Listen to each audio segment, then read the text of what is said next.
In May 2022, voters will decide on a new proposed 30-year bond that, if passed, would raise about $723 million. The proposed bond is estimated to initially cost taxpayers approximately $2.34 per $1,000 of assessed value and decline over time. That's an increase of approximately 25 cents per $1,000 of assessed value over the current tax rate.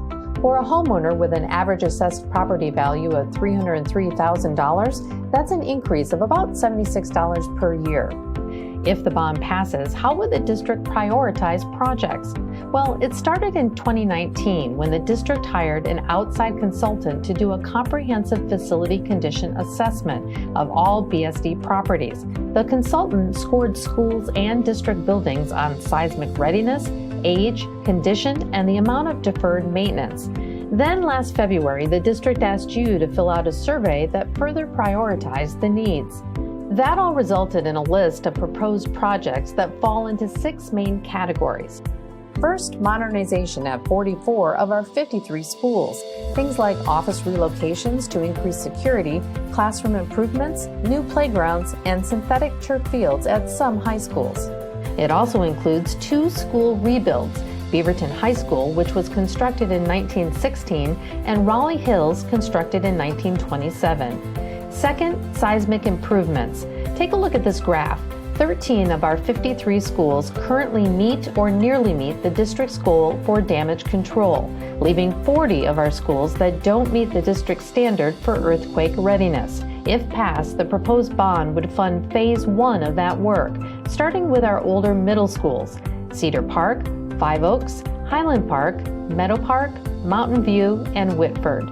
Other schools would be addressed in future proposed bonds. Third, technology. During the early days of the pandemic, our students used their school-issued devices for remote learning. The replacement cost for these devices is around $27.4 million and would include 2 rounds of Chromebooks for high school and 1 round of Chromebooks and iPads for middle and elementary schools. If the proposed bond does not pass, the district would not fund new one-to-one devices for student use unless general funds were allocated, potentially impacting funding for staffing and other programs.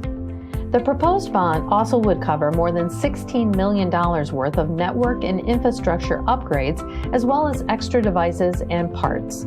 Fourth, if passed, the proposed bond would fund $120 million worth of deferred maintenance at most schools, projects like roof replacements and HVAC upgrades. Fifth, classroom additions at Oak Hills, Sato, and Stoller. And the 6th category, security and other equipment, including security cameras at all schools, card readers at high schools, and new buses. If the proposed bond passes, the district would receive an additional $8 million in state grant money through the Oregon School Capital Improvement Matching Program. If the proposed bond doesn't pass, BSD would not receive the grant. For more information about the district's long-range facility plan and seismic study, please visit our bond website. There, you also can see exactly what projects are proposed for individual schools. If the proposed bond does not pass, projects would not go forward and the new tax rate would not be implemented. Still have questions? Feel free to submit them on that same webpage by hovering over the question mark.